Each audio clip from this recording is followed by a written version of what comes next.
El arquitecto Alejandro Moreira va a presentar ahora un posible remedio para un gran mal. El arquitecto Moreira es magíster en arquitectura con mención en teorías de la arquitectura contemporánea, director de proyecto de investigación CAI+D, investigador asociado al Center for Integrated Design and Construction e Integrated Technology in Architecture Center. Editor de Beaming Argentina, Project Designer en Page, socio fundador de CM Servicios de Arquitectura. Bueno, buenas tardes, gracias a todos, especialmente gracias a Javier que me invitó y gracias por la organización. Voy a hacer una pequeña presentación de cómo lo conocí a Javier, que es un poco la síntesis de cómo desarrollo mis proyectos de investigación.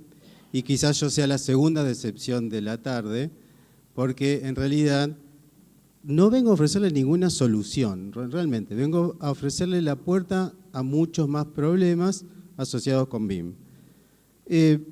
¿Cómo lo conocí a Javier? Estábamos en un congreso el año pasado en Montevideo, dio la circunstancia que estaba detrás mío en la cola, nos quejábamos del precio de una gaseosa, creo, y nos dimos cuenta que los dos trabajábamos en BIM hace mucho tiempo, intercambiamos mails y acá estamos. Así que esa es un poco la manera que yo investigo.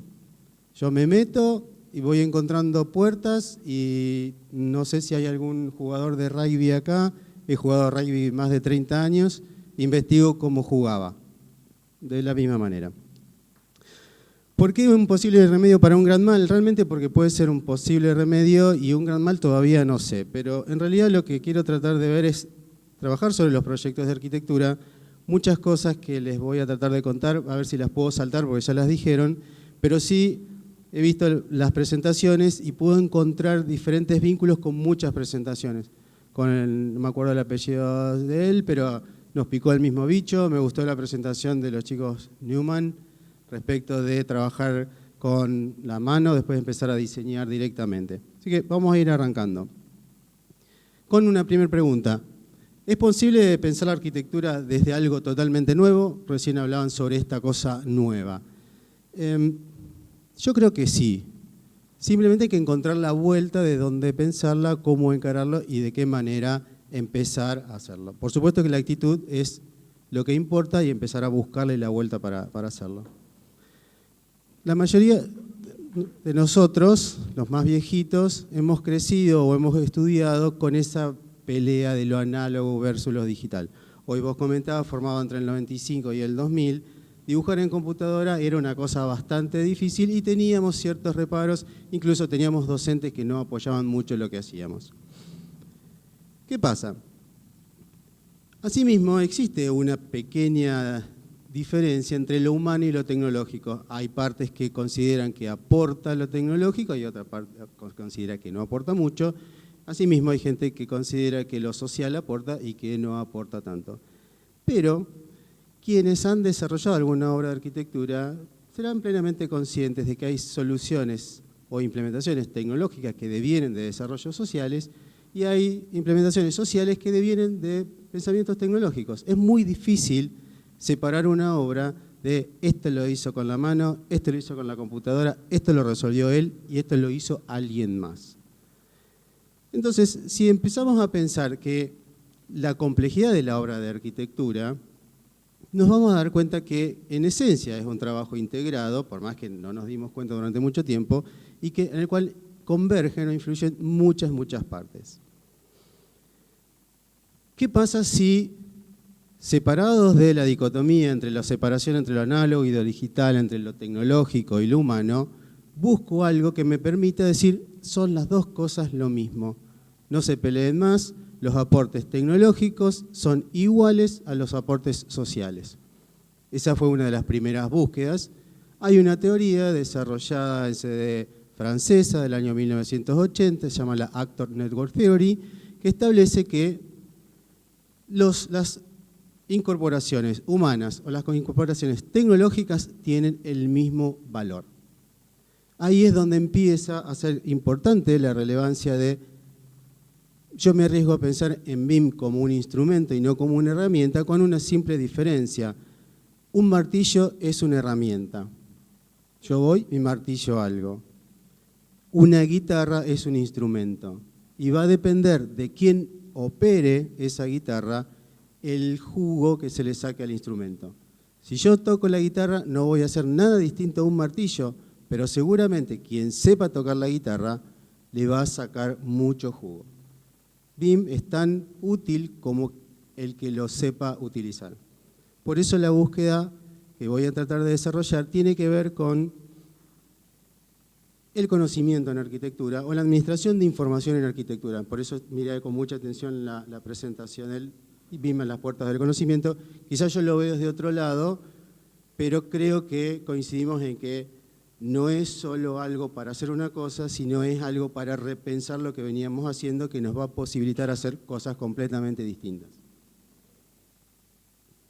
Los primeros cuestionamientos, por supuesto, son varios. Voy a tratar de saltar, voy a aprenderme una diapositiva que mostrabas vos respecto de la digitalización toma el mando, que viene de un libro de la mecanización toma el mando, y hay otro libro de Mark Prensky que establece la diferencia entre los nativos digitales y los inmigrantes digitales.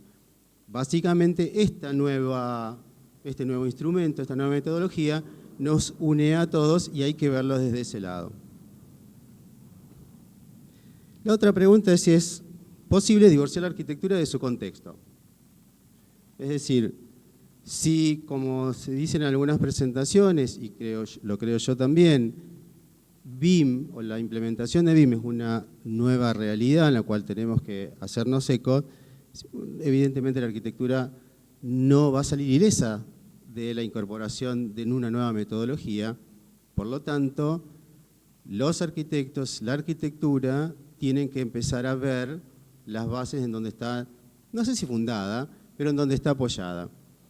Y lo omití, pero yo soy docente en la facultad y tengo una gran participación en lo que es la intención de ir modificando los planes curriculares. Por eso me interesa mucho el tema hacia dónde vamos y, en todo caso, de dónde venimos.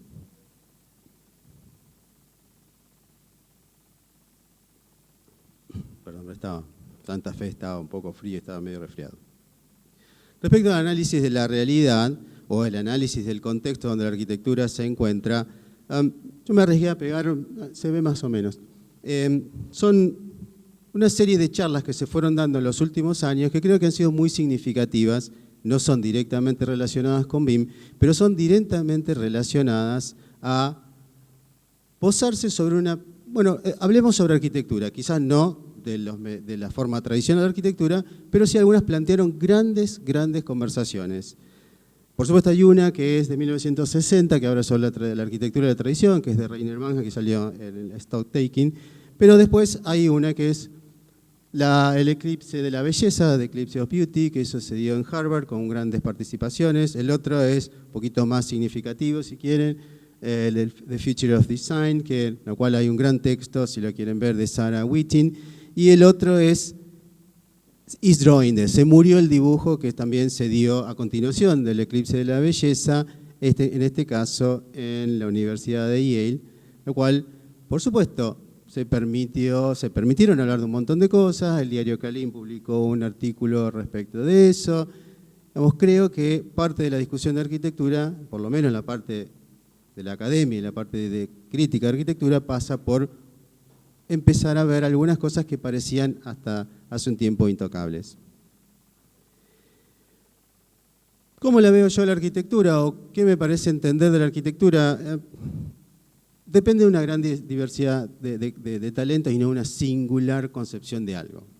Si ustedes le preguntan a ciertos padres, vienen y te dicen, che, mi hija dibuja bien, ¿a vos te parece que puede ser arquitecta? Y no sé, hoy en día, no sé. Si dibuja bien, capaz que vaya a dibujar, pero la arquitectura es un poco más compleja, el arquitecto está siendo revisado, el rol del arquitecto, por esta condición contextual y cultural actual, que está atravesado por un montón de disciplinas, está atravesado por un montón de desarrollos, yo no sé si el buen dibujante es el plafón para ser un buen arquitecto, no sé si el gran manager es un buen arquitecto? Realmente no lo sé, creo que hay que trabajar sobre la nueva formación del arquitecto. ¿Por qué? Porque, digamos, yo puedo tomar una decisión que vaya de un lado al otro. Es un proceso lineal de pensamiento, quizás más tradicional en la arquitectura. Pero, en realidad, lo que me interesa es lo que pasa en el medio. Hay muchas decisiones, instancias proyectuales que empiezan a tener incidencia en el desarrollo de la idea, en el desarrollo del proyecto, y que cada una de esas instancias empieza a estar conectada entre sí. Y la misión del arquitecto como proyectista, como diseñador, como manager, como administrador, es empezar a que todo eso empiece a trabajar mancomunadamente. Algunas de esas cosas pueden ser muy variadas.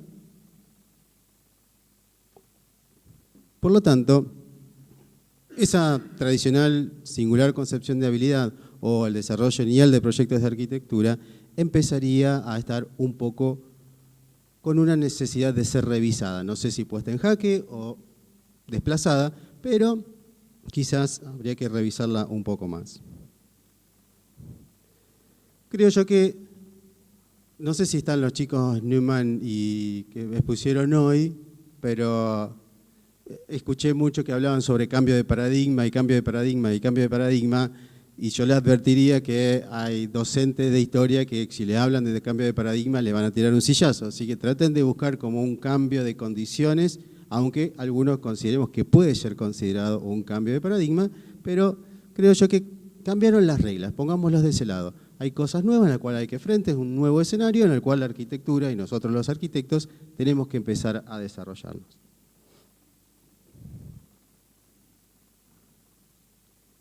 ¿Cuál es ese escenario? Si hacemos una pequeña revisión histórica, yo no tengo un punterito, pero es bastante sencillo de ver. Por allá por el 1900 había un código de edificación, quizás uno o dos, no más. Uno podía producir 10 paquetes de información para comunicarse y había 3 personas que intervenían en el desarrollo del proyecto: el cliente, el constructor y el arquitecto. Si vamos avanzando ya en el año 2000, ya en vísperas del siglo XXI, los códigos y regulaciones en los cuales estamos atravesados son muy grandes. Ya hay código de edificación, código de zonificación, códigos respecto de sustentabilidad, seguridad industrial, estructura, electricidad. Quienes son de la provincia de Santa Fe o de la ciudad de Santa Fe van a coincidir que cada vez tenemos más regulaciones a las cuales tenemos que atender.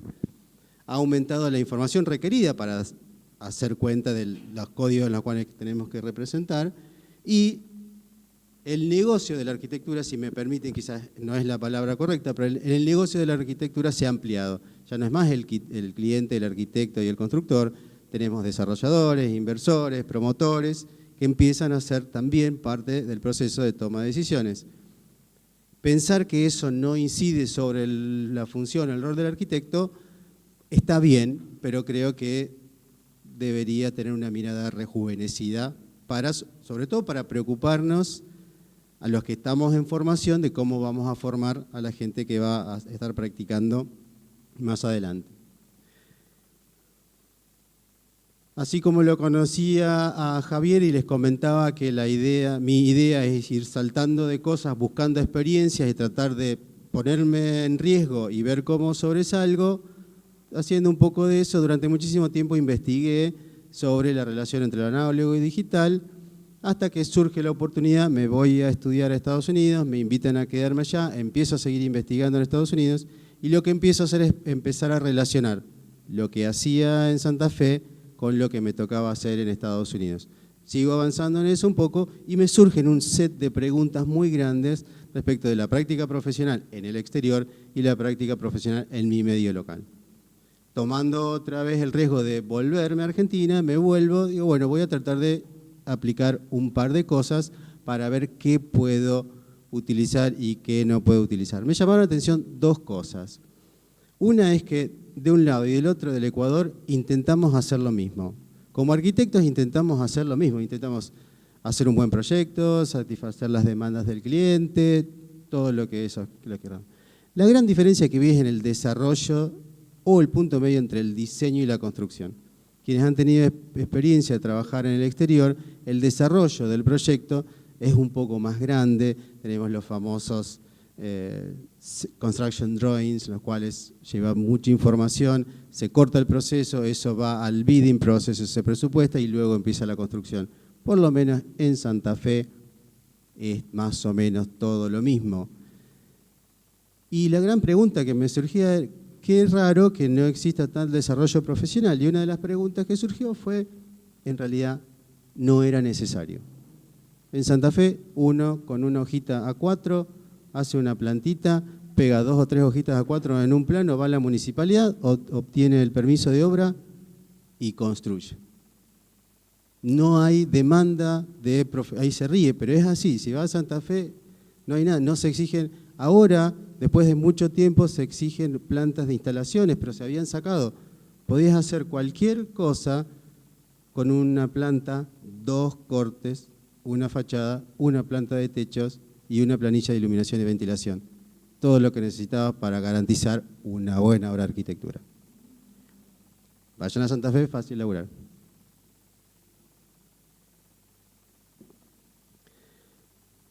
¿Por qué caigo en Building Information Modeling? Soy un tipo bastante arriesgado, no es para vanagloriarme, simplemente me mete en muchos problemas. ¿Por qué caigo en Building Information Modeling? Un miércoles, historia que algunos que me conocen ya la tienen sabida, un miércoles me peleo con mi socio en el estudio, me voy a mi casa, yo estaba investigando en BIM y digo, ¿quién es el que manda todo en BIM? Phil Bernstein. ¿Lo conocen a Phil Bernstein? Supuestamente el señor BIM, el tipo detrás de la compra de Revit para Autodesk en el año 2002. ¿Alguien conoce quién es Phil Bernstein? Vicepresidente de Autodesk, encargado de operaciones estratégicas de vinculación entre la industria y la empresa.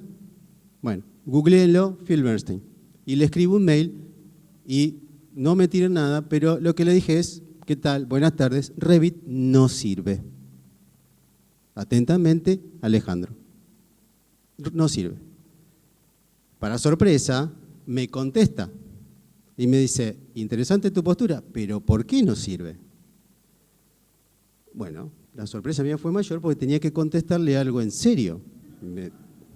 Yo le escribí enojado, pero le tenía que contestar algo en serio. Pero le escribí consciente de lo que le decía. Revit no sirve, por lo menos tal cual como estaba planteado en el año 2006 en Santa Fe. El Estado no lo demandaba, se podía construir con una hojita A4. El cliente no lo conocía y los constructores lo detestaban. ¿Cómo iba yo a tratar de hacer BIM? Mi pedido fue muy sencillo. ¿Por qué no sacaban una versión Revit LT? Como para hacerla un poco más económica, nada más. Seguí intercambiando mail con el amigo Phil Bernstein hasta que fuimos dando vuelta un par de cosas y fui avanzando con mi vínculo con él hasta cierto punto de que entendí un poquito más de qué se trataba. Y como la mayoría de los presentes acá, un poco envalentonado por el contacto, por lo que nos interesaba, lo que estábamos haciendo, salimos a la calle a desparramar la palabra BIM a quien la quisiera escuchar. Lamentablemente muchos no eran. Pero ¿qué pasó? Me fui golpeando con todas las paredes que se fueron golpeando todos ustedes. El Estado, la universidad, el privado, todo el mundo fue cerrando las puertas, de las maneras más inverosímiles que a ustedes se les ocurran. Era un momento de gran crisis porque, digo, tengo el contacto, uno de los contactos más importantes que podía tener el mundo BIM. Tenía cierto conocimiento para hacerlo. El beneficio de BIM estaba siendo publicado en diferentes journals en todos lados y no podía convencer a mi socio en Santa Fe de hacerlo, menos iba a convencer al gobierno. El gobierno me sacaron una patada. ¿Para qué? Para hacer transparente la obra pública. Me dijeron, vos estás loco. Me di cuenta que estaba errándole, que no tenía que ir por los practicantes o por las grandes empresas. No lo necesitaban, no había interés en mejorar lo que estaban haciendo porque no tenía sentido. Me pongo a pensar de nuevo, digo, bueno, ¿cuál es lo que me ha llamado la atención? La diferencia entre el diseño y la construcción. Entonces empiezo a desdoblar el proyecto de arquitectura en un componente ideal, que es el proyecto, y un componente real, que es la construcción. Con preguntas bastante urticantes o incómodas, como por ejemplo, en una pintura. ¿De quién es la experiencia de la pintura? Mi socia es artista plástica y la va a defender del pintor, del artista plástico, ellos son dueños de su obra. Del escultor, de quién es la obra. Ahora, ¿de quién es una casa? Como arquitectos, ¿de quién es una casa? ¿Del que hizo los planos o del que puso ladrillo por ladrillo encima? Hay una gran pregunta ahí. Porque también, como vivimos los periodos, los arquitectos estamos entre lo análogo y lo digital, lo social y lo tecnológico. Algunos de ustedes acá podrán corresponder en que está, no, vos sos un arquitecto de tablero y yo soy un arquitecto que me ensucia las patas. Yo no vi ningún arquitecto que se ensucie las patas que mezcle cemento. Pero a ellos les gusta, lo que va a la obra, a ver cómo laburan los demás, son arquitectos de obra. El otro que dibuja la obra es arquitecto de tablero. Hay pocos arquitectos que realmente laburan. Pero plantado en eso, la pregunta es, ¿de quién es una casa?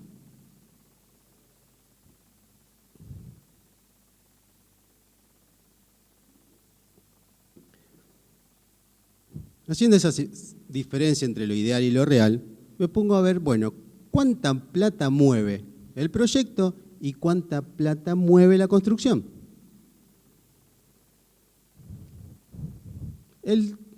Cerca del 6% del total de la obra es lo que mueve el proyecto, el resto lo mueve la construcción. Si yo tengo que, esta es otra parte que empiezo a pelearme con los grandes, si yo tengo que realmente optimizar el proceso para la construcción, minimizar la pérdida económica por los errores, ¿a dónde me concentro? ¿En el 6% o en el 94%?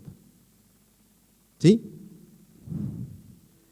Ahí me peleó con otro de nuevo, ya envalentonado, me peleé con Phil Bernstein y me dio suerte, le escribo a uno de los autores del primer libro de BIM Handbook, Paul Teichholz, al cual le escribo. Yo ya entro a las patadas, entro al bar a los tiros y veo que sale. Le escribo que la idea que ellos tienen de considerar un modelo BIM como real o as-built es incompleta. Sinceramente, Alejandro, chao. Y me contesta, una cosa que puedo comprobar es que cuanto más grandes son, más amables son. Te contestan todo. Vos les mandás un mail, tenés una duda, te abren su corazón, te contestan un mail, te generan una red de contactos. Por momentos recibía información de tipo, te daba hasta vergüenza recibirlo. Una cosa que me interesó de su respuesta, yo le dije que, yo no leo bien acá, pero bueno, ahí se lee mejor. Bueno, yo lo que le planteaba era bastante consciente, más allá de que sea un tarado cuando entro al bar, era bastante consciente. Le decía que para que sea considerado un modelo real, en serio, para atacar el 94% y no el 6%, tenía que tener mucha más información de la que tenía. Y él lo que me dice es que tenía razón. Pues no es que estoy tan loco. Me dice, tenés razón, es correcto, el modelo de BIM no es adecuado either for construction or after the building is completed. Y yo me concentro en esto. This allows knowledge to be incorporated into the design from the beginning, rather than added after the design is complete. La palabra clave que empieza a manejar todo.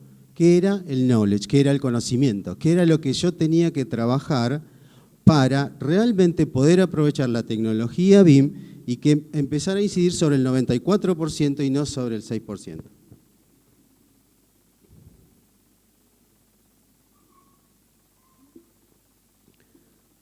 Había que empezar a analizar todos los procesos, el proceso tradicional y un proceso nuevo, un proceso integrado. ¿Cuáles eran los grandes beneficios? El ahorro del tiempo y, en todo caso, concentrarse en esta estructura integrada donde yo hago el modelo, desprendo la idea para que no se enojen los creativos, desprendo la idea, pero luego toda la parte de generación de información del modelo la concentro en un lado y todavía queda separada la construcción de eso. Aparece nuestro querido BIM, con toda, a mí, ojo, yo trabajo con BIM, me interesa, simplemente estamos dando una visión como para que despierte otra cosa.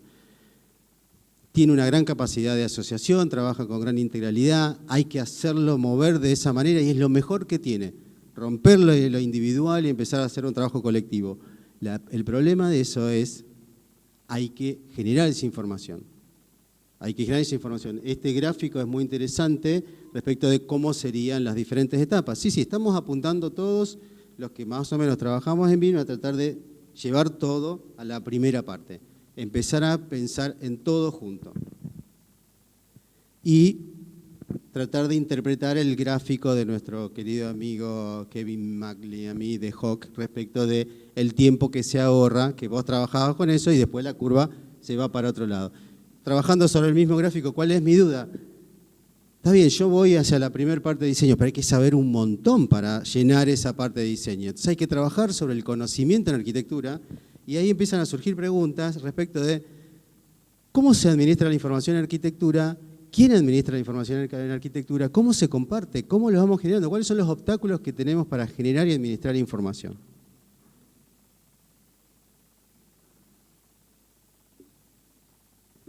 Como dije que siempre me meto en problemas, me puse a estudiar cómo se genera el conocimiento, cuáles son los tipos de conocimiento y en qué me tengo que concentrar para ir viendo cómo llego a la estructura de conocimiento que quiero hacer. Empiezo de nuevo a desdoblar los desarrollos de proyectos, que tengo actividades de campo y actividades que son de gabinete, lo cual necesito concentrarme en las actividades que me generan información. Si yo tengo un gráfico respecto, separo la idea, el proyecto, la construcción y la vida útil, y me pongo a ver algunos aspectos de la obra de arquitectura, veo que tengo un buen manejo de algo hasta la etapa de construcción, pero en la etapa de vida útil muchas de las cosas empiezo a perderle, no la puedo agarrar, se me van de las manos. Si me concentro en la información, tengo un gran descenso, manejo la información hasta la etapa de proyecto. Ya como arquitecto en la etapa de construcción voy perdiendo información hasta que ya no sé nada del proyecto una vez que la obra está construida. Si cambio el desarrollo del proyecto e incorporo todas en actividades de gabinete, dejo las actividades de campo por fuera, es decir, yo controlo toda la información, pongo todo junto de nuevo como había avisado, tengo otro problema que es la gente que trabaja con Point and Cloud, es lo más interesante, cómo se cierra el circuito de BIM. ¿Por qué? Porque yo hago el proyecto, hago la construcción, pero en algún momento tengo que generar la vuelta. ¿Y qué pasa si yo la voy incorporando? ¿Dónde tengo la información? Si yo incorporo, cierro el círculo de BIM entre el desarrollo del proyecto, el desarrollo de la construcción y tener una actualización de información durante la vida útil, yo no pierdo nunca la capacidad de tener información que había llegado a su pico en el desarrollo de la idea y en el desarrollo del proyecto.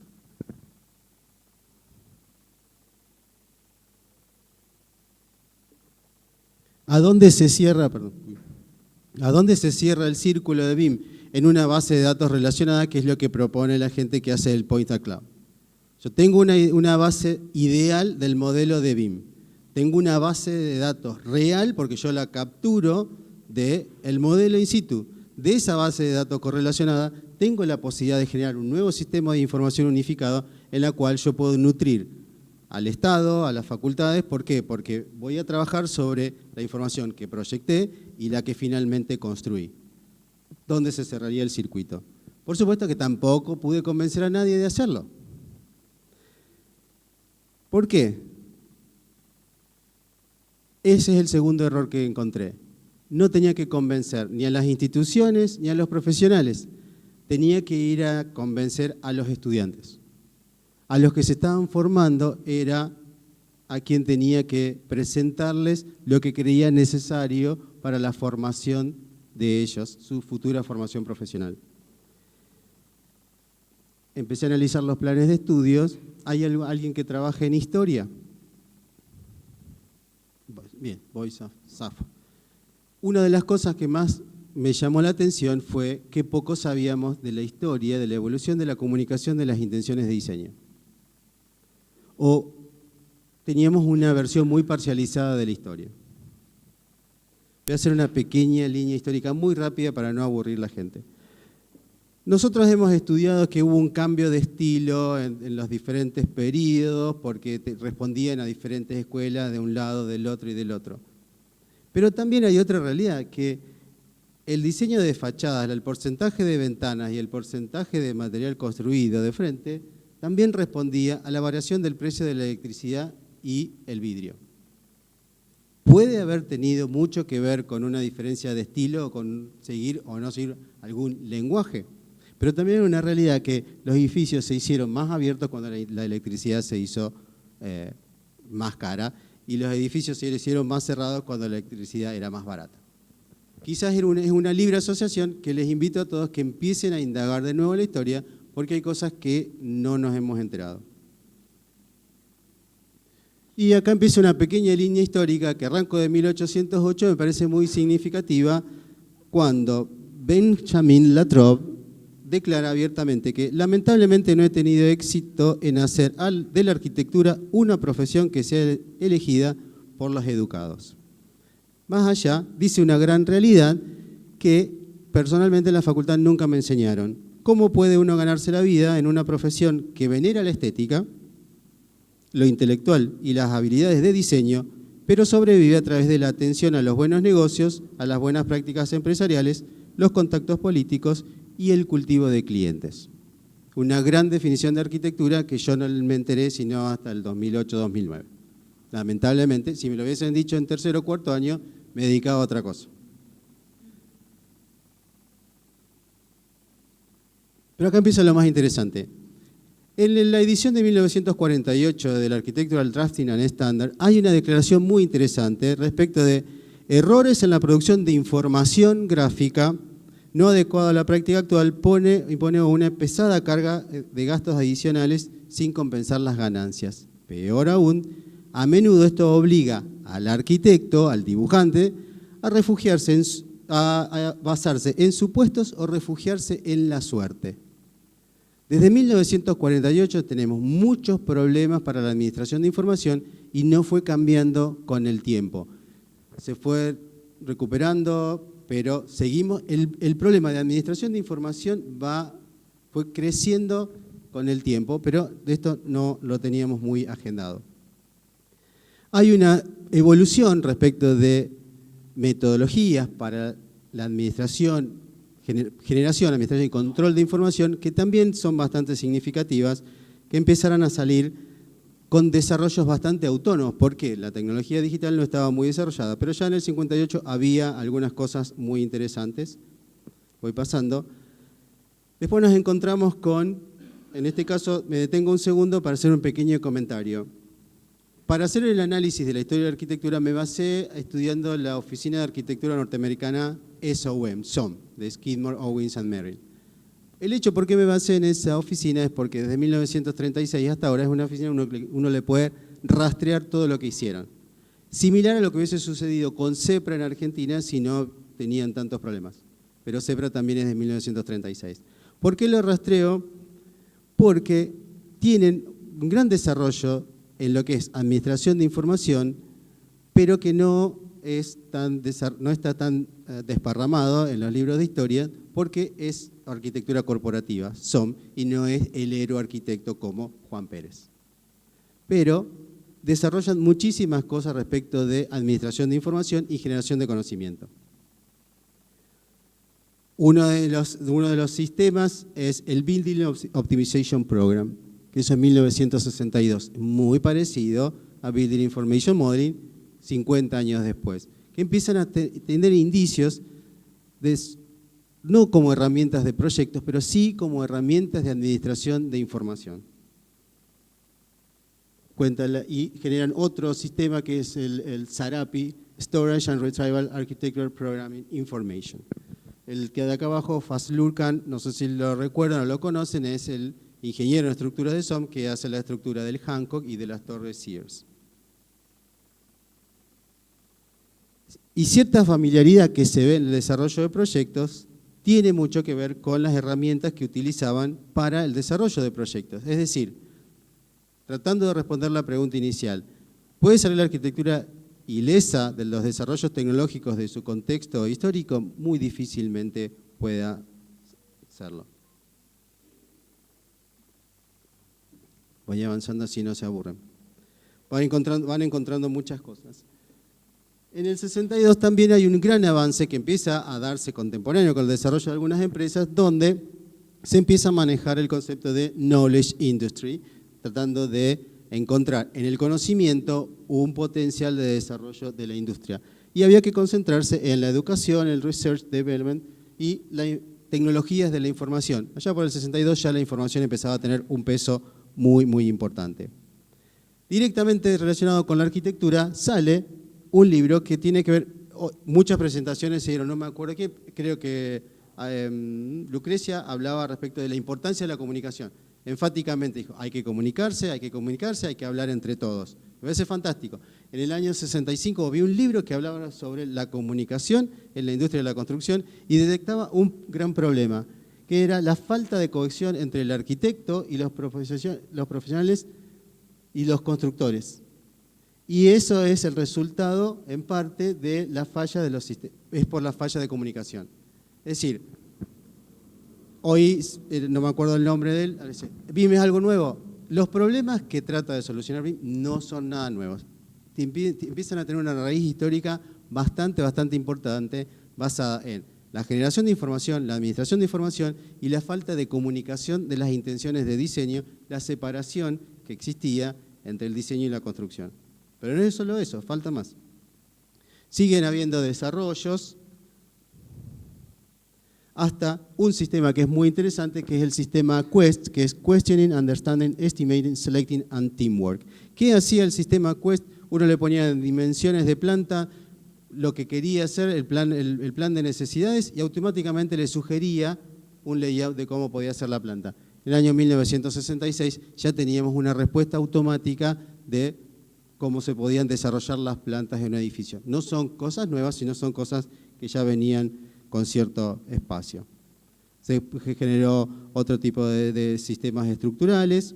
Da cuenta la historia que gastaron casi $1 millón en aquel momento para comprar una computadora que analizara la influencia del viento en la Torre Sears. Eso fue una idea de Faz Lurkan y Bruce Graham. Siguiendo con el avance de la tecnología digital, la gran venta o la promoción de venta de la IBM 5010 no era su poder de diseño. Los invito a ver la publicidad, googleen la publicidad IBM 5100.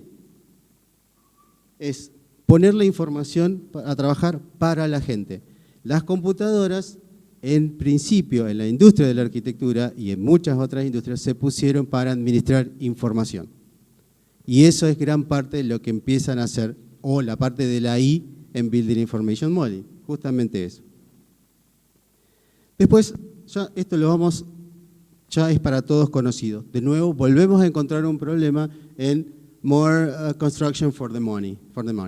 Es decir, empiezan a haber muchos estudios relacionados con el manejo de información y la plata que se invierte en construcción, para llegar a los que están en desarrollo, más o menos están atentos a lo que era el software CATIA y para qué era usado, que no era usado para nada que ver con los edificios. En principio era para el USS Dallas, un submarino nuclear, y la industria aeronáutica.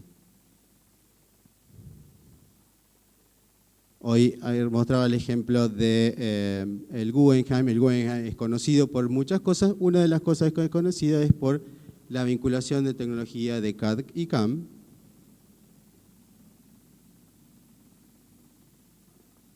Hasta que, de alguna manera, llegamos al famoso artículo de la revista The Economist, donde dice que gastos innecesarios e ineficiencias son grandes problemas de las obras de arquitectura y es el fundamento no sustentable en términos de se pierde un montón de plata en arquitectura. Ahí es donde arranca un poco todo. Alertado de esto, ¿quiénes han investigado sobre BIM, los orígenes de BIM? O no tanto los orígenes, la parte tecnológica de BIM, sino cuáles son los motores, las motivaciones principales de BIM. Seguramente se han encontrado con, esto no, que después lo podemos ver, pero hay dos estudios muy grandes, dos reports muy grandes. Uno es el del CIFE y el otro es el del National Institute for Standards and Technologies. El del CIFE es del famoso Paul Teichholz, la curva, a ver si la encontramos acá, de la plata invertida en actividades de la construcción y la plata invertida en actividades de construcción industrializada. Basado en esos dos informes, en el del CIFE y en el NIST, es donde se basan, fundamentando las grandes pérdidas que tiene la industria de la construcción, para decir, necesitamos un cambio. Y ahí es donde empezamos nosotros a entender por qué viene la mano, concentrados en el 94% y no tanto en el 6%, más allá que es una herramienta que todos nosotros usamos para incidir sobre el 6%.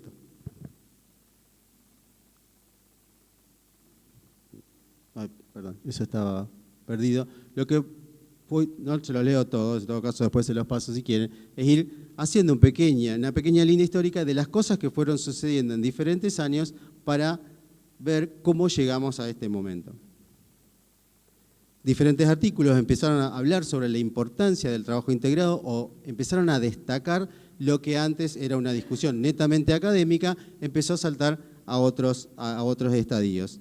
Hasta la famosa conferencia del 2005, donde Tom Main hace la declaración que no se va a poder ejercer la práctica profesional de la arquitectura si no se adecúan a la velocidad de los cambios.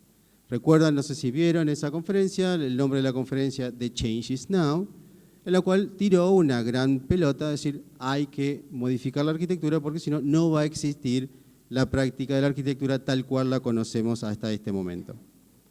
Lo que me interesó, pasaron otras cosas en el medio, pero lo que me interesó de ver en ese sentido es que, reconsultado Tom Main en el año 2009 sobre aquella declaración, quienes estaban haciendo investigación leen un autor, a los 5 años muy probablemente el autor se retracta, dice que dijo una cosa que por ahí no dijo.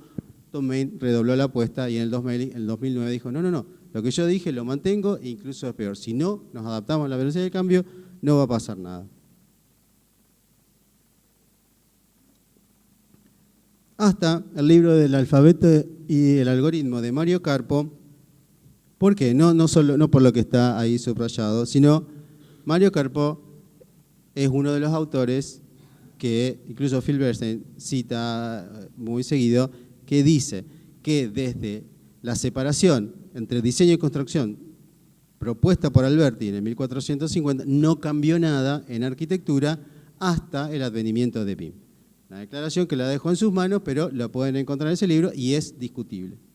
Lo cual, declaración que también es de riesgo, la cual yo decido profundizar un poco más. Hasta que decido hacer, bueno, con todo esto que venía avanzando, trabajando sobre el conocimiento, entendiendo lo que era la tecnología BIM y habiendo descubierto esta famosa Actor Network Theory, decido desarrollar una tesis en la cual busco la manera de entender cómo se administra el conocimiento en arquitectura.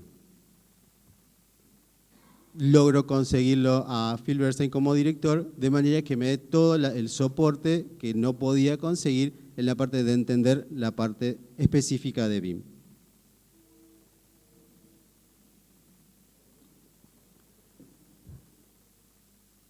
¿En qué me concentro?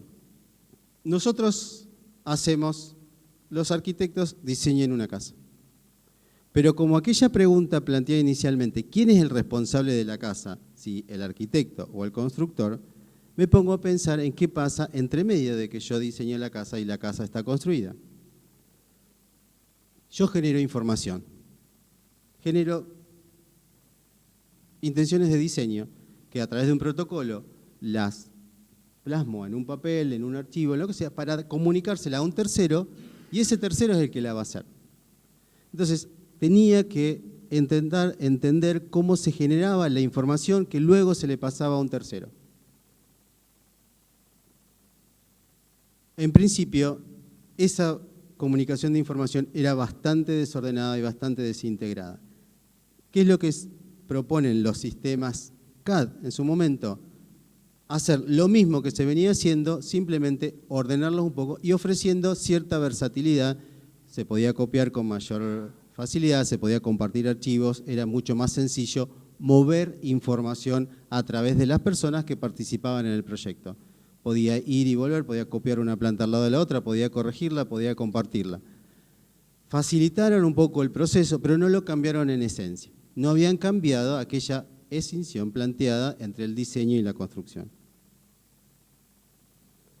¿Qué había que hacer? ¿A dónde estaba yendo la parte de arriba del ecuador? Estaba yendo hacia procesos integrados y nosotros teníamos que encontrar la vuelta de cómo llegar a esos procesos integrados.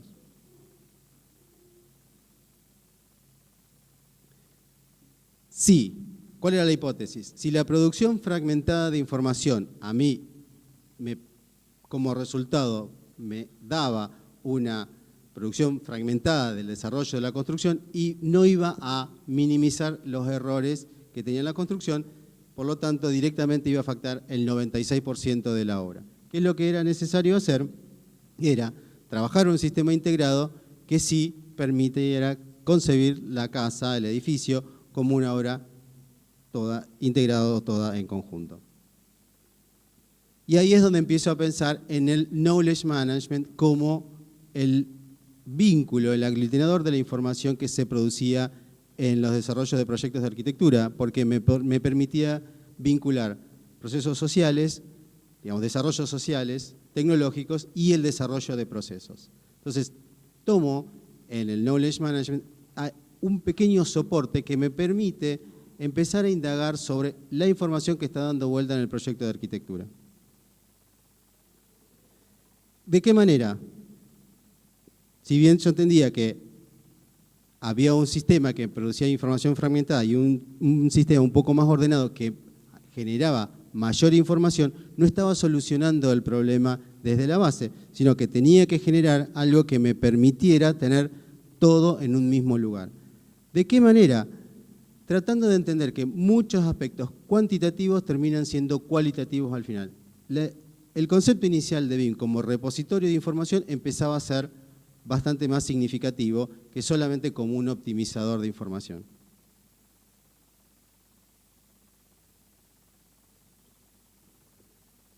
Sí, ahora hago el ejemplo. Entre la concepción del diseño de una casa y la casa terminada inciden un montón de factores. Y si yo puedo mantener todos los factores que inciden en el desarrollo de una obra construida, todos juntos, seguramente iba a estar en un proceso mucho más integrado, que me permitía sí minimizar la gran brecha que existía entre la diferencia entre el diseño y la construcción.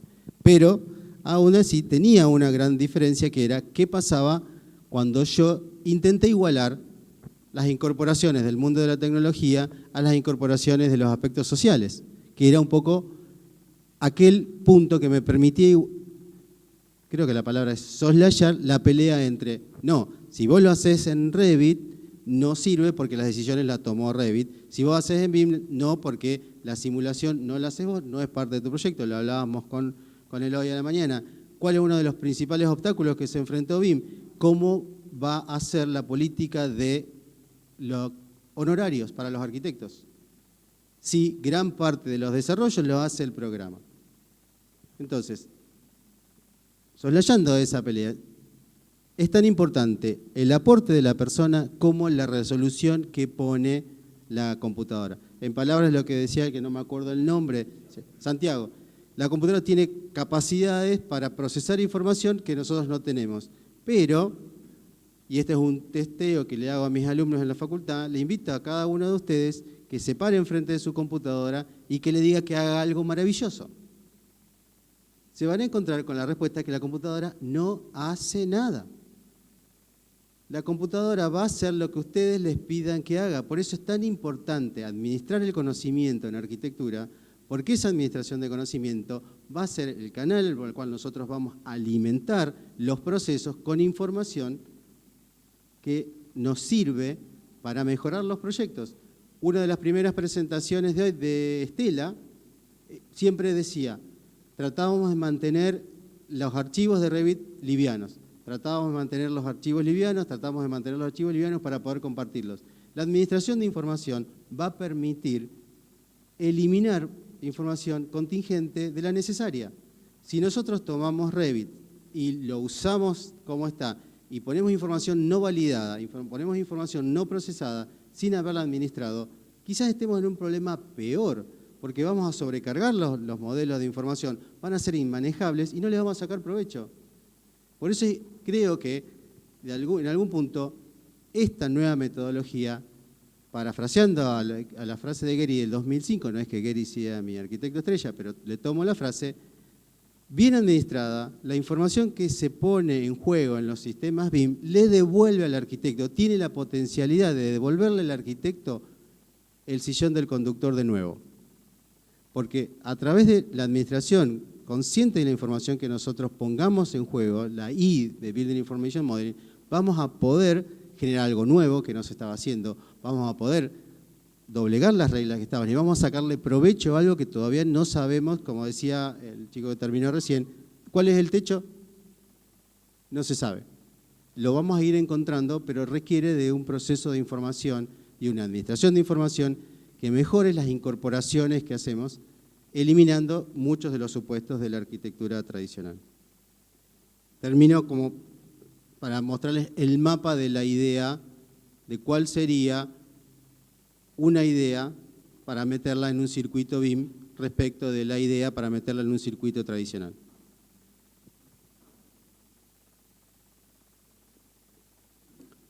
Ya les decía, la Actor Network Theory permite entender que los aportes tecnológicos devienen también de aportes sociales y los aportes sociales devienen de aportes tecnológicos. Entonces, el Knowledge Management, que vinculaba personas, tecnologías y procesos con la Actor Network Theory, que iguala los aportes sociales, tecnológicos y naturales, empieza a generar, a través de ese vínculo, el proceso de información, el núcleo de información que yo empiezo a incorporar en los sistemas BIM. Ya los filtré de muchos lados, ya los verifiqué de muchísimos lados. Y empiezo a tener la figura, empieza a estar todo relacionado. Una vez que yo supero este circuito, la información que yo pongo en juego va a ser información verificada, va a ser información validada y voy a poder utilizar la tecnología de maneras que antes no la estaba utilizando. Como decía Santiago, hay formas que no son nuevas. No, hay formas que no son nuevas.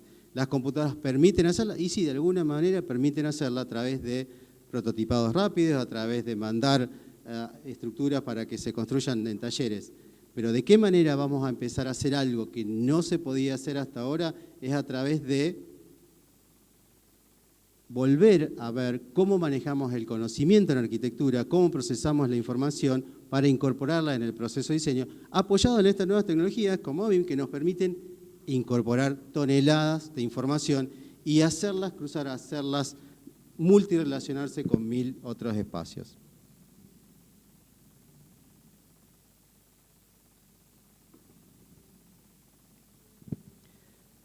Digamos, ya había hablado de la base relacionada. ¿Se ve? Más o menos, ahí está. En una metodología tradicional, nosotros tenemos la inspiración, la imaginación, la intuición, automáticamente, ahí los artistas me pelean, salgo derecho, con eso hago el diseño y de ahí genero el proyecto. Si nosotros intervenimos sobre la generación de información, nos apoyamos en los modelos BIM, en el cruce de referencias y en la simulación, esa idea va a tener un camino en el cual voy a poder verificar como diseñador, como proyectista, como arquitecto, que la información que estoy involucrando en el proceso es una información verificada. ¿Y cómo es verificada? Porque empieza a ser cruzada no solo por mi opinión personal, sino, como muchos de los expositores han destacado, empieza a ser en verdad un trabajo colaborativo. Yo puedo como individuo tener una idea, pero el peso de mi idea, el verdadero valor de esa idea, va a ser cuando yo la ponga en juego con el aporte de un montón más de especialistas y ahí hagamos esta construcción de conocimiento colectivo y así va a mejorar el desarrollo de proyectos. Cuando la información que pongamos en juego realmente tenga el valor que tiene que tener, es más, y sea potenciado porque la fuimos desprendiendo de todo aquello que no le aportaba significativamente al desarrollo de la idea. Esa es la base de lo que yo planteo. Queremos trabajar sobre el desarrollo de la arquitectura, queremos trabajar sobre diferentes aspectos para sacarle el mayor provecho al desarrollo de innovaciones tecnológicas que intervienen en la arquitectura. Siempre vamos a correr como arquitectos por detrás si solamente nos apoyamos en la tecnología. Tenemos que apoyarnos en el desarrollo del conocimiento para nutrir con esa información a las innovaciones de tecnología digital que van a potenciar lo que nosotros pensamos. Nos van a permitir llegar a lugares en los cuales ahora no tenemos acceso porque no tenemos la capacidad de generar esa información o de gestionarla. Pero sí, por eso mi tesis es impacto sobre la academia. Si nosotros vamos, que lo charlamos Javier al mediodía, si nosotros vamos a primer año y empezamos a incidir sobre la importancia de un pensamiento colaborativo en el desarrollo de proyectos, no significa que no tomen ideas, que no tomen decisiones, de que no se inmolen por una idea, pero que entiendan que el peso de la idea empieza a ser significativo cuando esa idea es construida colectivamente. Nos apoyamos en las innovaciones en tecnología digital que van a potenciar esa idea, vamos a cambiar el desarrollo de la arquitectura, porque vamos a estar, sí, en un lugar que ahora no estamos. Por ahora estamos siguiéndolo por detrás.